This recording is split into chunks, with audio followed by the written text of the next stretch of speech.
حضرت یہ جو سوشل میڈیا پہ بات چل رہی ہے کہ ان کو یزید کے دفاع میں، یعنی وہ یزید کا دفاع کرتے ہیں، اس حوالے سے اس بات میں کوئی صداقت ہے؟ واقعتاً وہ یزید کا دفاع کرتے ہیں؟ اس بارے میں گرفتار ہوئے، اس میں پھر کیا آپ روشنی ڈالیں گے؟ یہ ایک شروع سے چال چلی آ رہی ہے کہ کسی کے اوپر ایسا الزام لگاؤ نا تاکہ لوگ حقیقت کو نہ سوچیں اور اس کی آڑ میں اگلے کو بدنام کیا جائے۔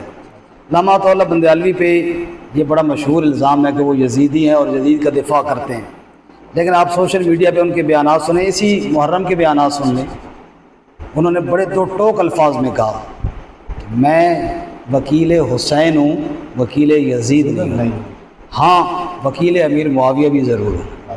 حضرت امیر معاویہ کا میں وکیل ہوں، صحابہ کا وکیل ہوں، یزید کا میں وکیل نہیں ہوں۔ اب ایک آدمی اپنے بارے میں خود جو وضاحت دے رہا ہے تو ہمیں اس پہ یقین کرنا چاہیے۔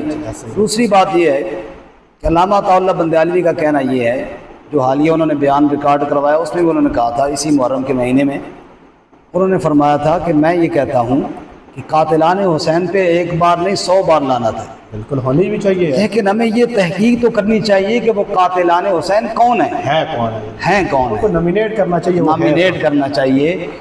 تو کوفی جنہوں نے ان کو بلایا تھا ان کا کہنا یہ ہے کہ حضرت حسین رضی اللہ تعالیٰ کے اصل قاتل وہ ہیں۔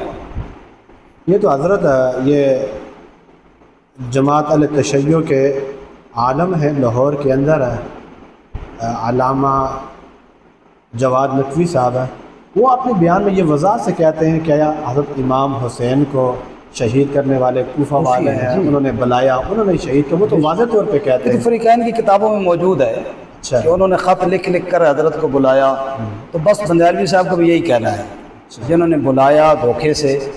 اور آج کل بلکہ فیس بک پہ آپ نے ایک پوسٹ دیکھی ہوگی، بندیالوی صاحب کے بعد شاگردوں نے لگائی ہے، بندیالوی صاحب کہتے تھے دھوکے سے بلایا اور شہید کر دیا، خود ان کے ساتھ بھی یہی ہوا، دھوکے سے بلایا اور گرفتار کر دیا۔